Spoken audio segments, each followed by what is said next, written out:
Alright, let's get right into it. So we're discussing the Idaho Murders.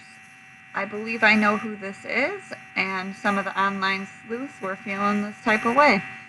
So, on Reddit, right after the murders, somebody posted basically from the perspective of the killer, with crazy, eerie details that did not come out until after the fact that, like, most people knew, okay? So, I'm going to read it to you now. Appear as easy targets. I believe the killer proceeded to watch the victims complete their walk and enter their home. The killer likely returned to their residence or vehicle to further deliberate going through with this act.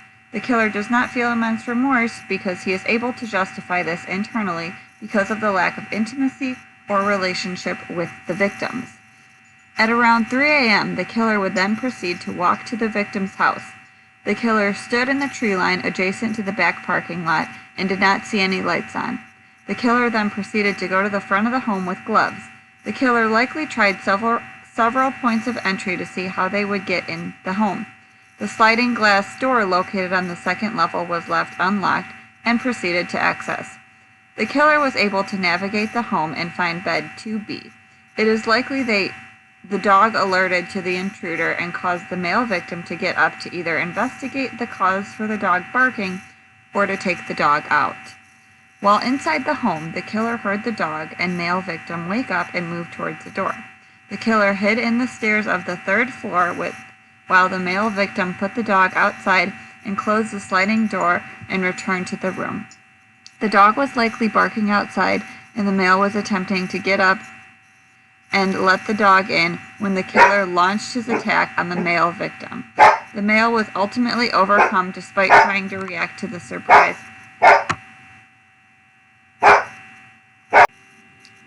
The male was ultimately overcome despite trying to react to the surprise attack.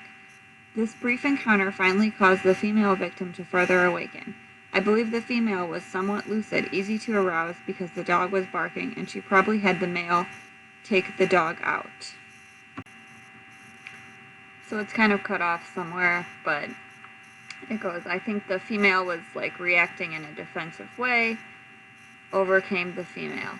The male was on the floor and the female in bed. The killer likely waited in the dark room for upwards of 10 minutes to listen for noise in the house. After not hearing anything to suggest being caught, they proceeded upstairs where both female victims were in the same bed. The killer would murder them and then bolt out of the 2nd floor sliding glass door. The dog came inside and was unharmed after the killer left. The dog might have been locked on the 2nd floor room after the killer finished the first set of murders occurred.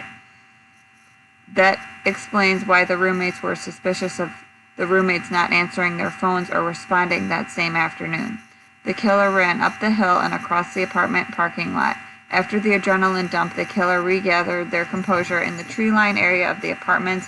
The killer walked back to either their residence or vehicle and skipped town, likely north towards Coeur d'Alene or Sandpoint, Idaho. The weapon has no significance to him and was dumped out of town. The killer is unsettled and becoming paranoid. So much so he will not cross state lines because he thinks he will get pulled over for Idaho plates. It is likely the killer may kill himself due to the stress/mania this is causing. The killer left plenty of evidence and was sloppy. However, he does not have a criminal record, therefore will not alert authorities for a DNA match. He is still out of town and may or may not return to his residence in Moscow. I think he is 5'7" to 5'9", age 16 to 25, and thin-built, but remarkably strong. Was maybe wearing a beanie, black Idaho Vandals, flannel, jeans, and skater shoes. This case may go cold because this individual is largely unassuming. Am I crazy for this? Well, I just want to see justice served for those involved. Okay, yes, so he is definitely crazy, and he's definitely the one who did it. This is very obvious, I'm sorry. If you have discernment. This is not just a story, this is screaming to my soul, this is the truth, and obviously this is what happened. And this is what happens when you kill people. or you do horrible things, like they're demons, the karma, what you put out is coming back to you. So even if like he thinks he got away, which by the way he doesn't, obviously, and he's not going to, obviously, even like they're not going to, it's just a matter of time. The demons are chasing the karma. What you put out needs to come back. It's literally the laws of the universe, and demons are real. So obviously, yeah, you have 4 people's souls now, and plenty more, their whole family and like the whole world coming after you, okay? So he knows it, and this is why he's demonized. I mean, obviously before too, to do this. But yeah, so he's not going to get away. He's probably going to kill himself. I kind of hope they get him first before he does. But then on second thought, it's like, I don't know, do I? Because, you know, in theory, you like to not wish people go to hell. But I don't know, after things like this, it's like I almost feel like some people do deserve to go to hell. I'm sorry. That's why I'm with God on it. Like, some people do go to hell. A lot of people, actually, because a lot of people deserve to go to hell. Okay? So, if they die in the mix of this, like, chances are he's going to go to hell. But we're curious and we want to, like, know and hear more and blah, blah, blah. So there's pros and cons with both, really, because obviously I like to study crime. I've dealt with a lot of this before. That's why I kind of am into crime, because I didn't want to deal with this stuff again. So I wanted to learn from it. So, where was I? There's pros and cons of both. Like finding him, you know, okay, people can study crime, learn from things, you know, hear more like they want. And then we can maybe have more understanding of it, blah, blah, blah. I get that. Those could be pros. There can also be cons. Honestly, if he is alive, he might get a chance at salvation. I am a hardcore Christian, so maybe that's really sad to hear me say that, but maybe I want him to go to hell. I don't know. You know what? Honestly, after things like this, a lot of times it is over for people just because they are alive. Like, it doesn't matter. It's already over and decided. Like, yeah. So that still doesn't mean he's gonna, like, not go to hell. Honestly, he probably is regardless. But he does have more of a chance at fixing that. You know what I mean? And I don't know if that's a good thing. Also, a lot of times the more people he's alive, people obsess over the killers, and they obsess in wrong ways, and then Hollywood gets a hold of this, and honestly, we have a very sick, depraved, perverted society, so then they, like, glorify these people and make them celebrities, and they make Netflix docuseries on them, and insert all their demons, and then we have people, like, drooling over, like, and liking and wanting these people. So then these people who are total losers, like, can't get girls, can't, like, have social issues, they think it's cool, and, like, that's a way to get girls to like them and to get fame and blah, blah, blah, because they could never get it otherwise. And we're in such a sick society that people will do anything for fame and girls and blah, blah, blah, like the show and the lust, that, yeah, like, literally, this is what people are doing for that. It's pretty messed up and depraved. So yes, very, very sick and depraved. And that detail, I'm sorry, if you have discernment, you know God, like, that is him. I'm sorry. These people need to confess they need justice. He's about to kill himself regardless of being caught. So then they think, like, they're trying to make amends. Like, they're trying to, you know, come clean. This is their way. They have to. They can't just keep this secret to themselves. They have to. They always post something, or like little codes and tricks like Hollywood.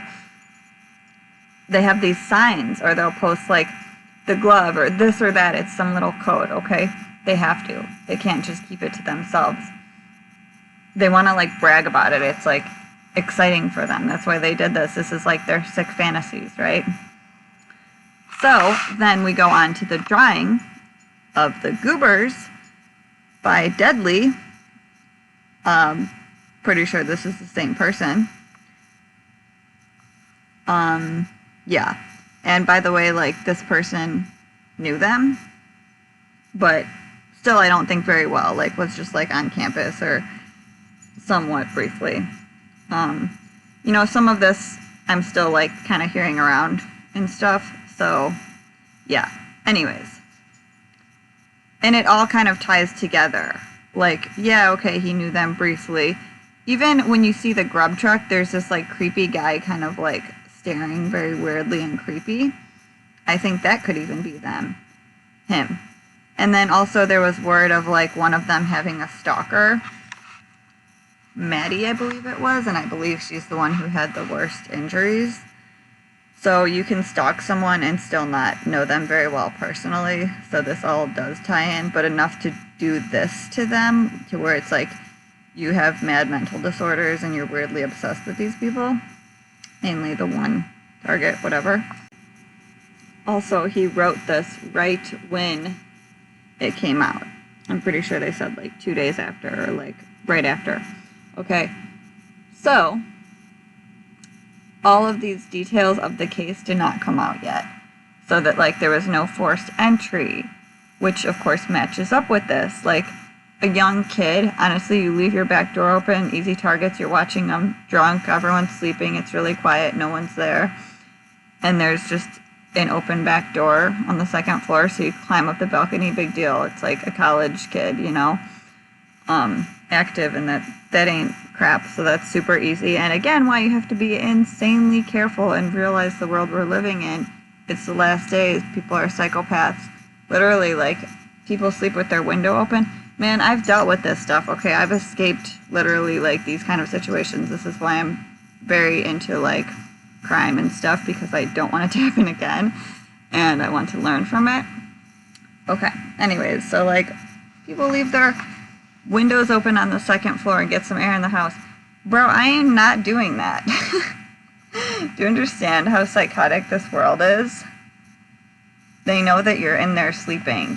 An easy target, a sitting duck. They will climb up in your window and kill you. It is not worth the fresh air, okay? Getting stabbed to death is not worth fresh air. I'm sorry.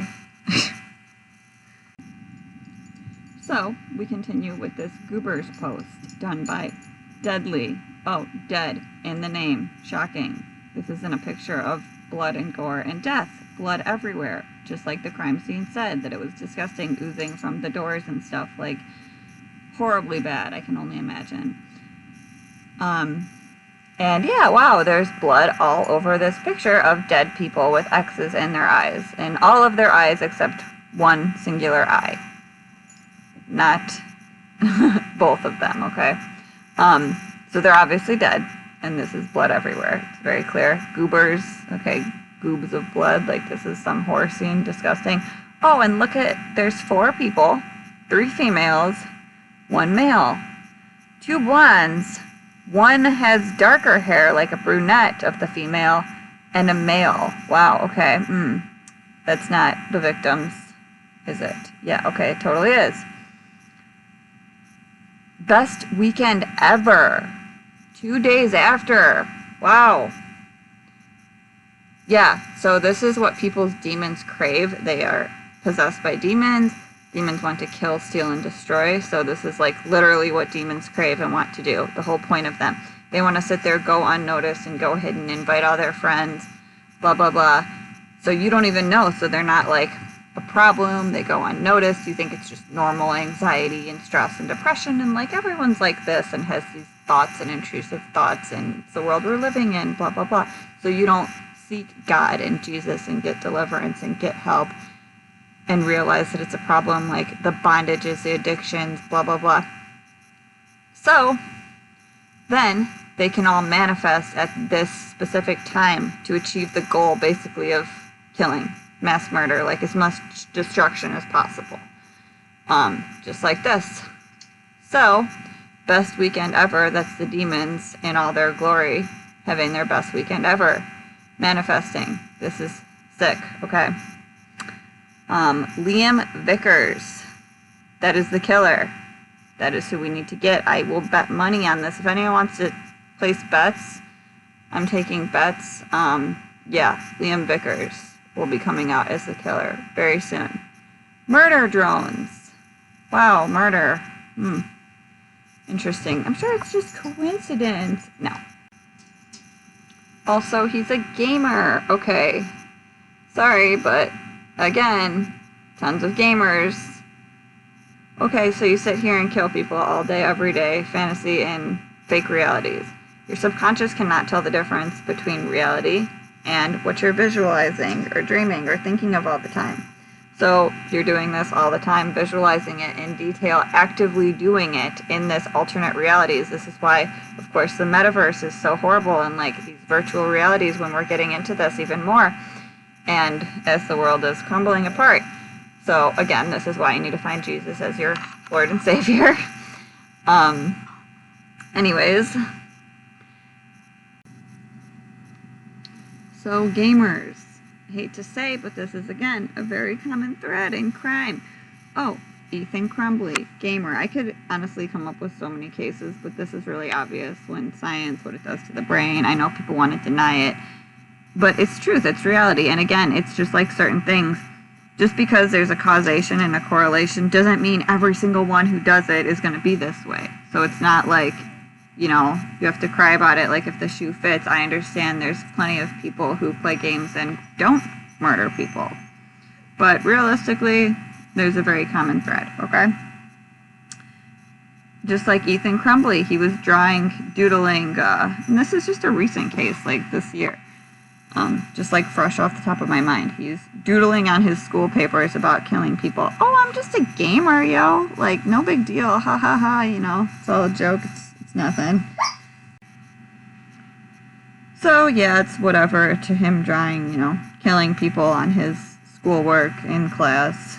Because that's not what's running through his sick mind. He's just drawing it out. He's just showing you what's running through his mind, what he focuses on, what he consumes daily, and what he's obsessed with. And what, a couple hours later, what did he do? He shot up the school. Wow, yeah. It's telling you, this is the same thing. This is what's going on in people's mind. This is why you have to watch Hollywood and these games and this programming, because it's MK Ultra. It's programming people to do this stuff and to normalize it and to desensitize it. Netflix, all this horror and gore, Dahmer. Don't be watching that stuff. It allows demons into your life, home, mind, and then you're going to become this stuff, or you're going to attract it. Like, it's one thing to study it and to learn from it, but it's how you do it. It's not like consuming yourself with it, like blindly, and not certain ones, like not watching that Dahmer series. Man. Anyways, I'm going to end this video right here. I have a lot more I could say on the topic and crime, and I was actually making a pretty awesome video on Gabby Petito, but honestly I was like dealing with my own crime scene, murder, you know, thing myself, so kind of didn't want to die. Yeah, and so maybe I'll release that, maybe not. It's obviously like a really long time after, but it's good things to know and put all of these things together. I've been studying it pretty immensely for a while, so I know a lot of it, and as well as much else. So, alright, have a good day. God bless you and your family. Make Jesus Christ your Lord and Savior today. It's the last days.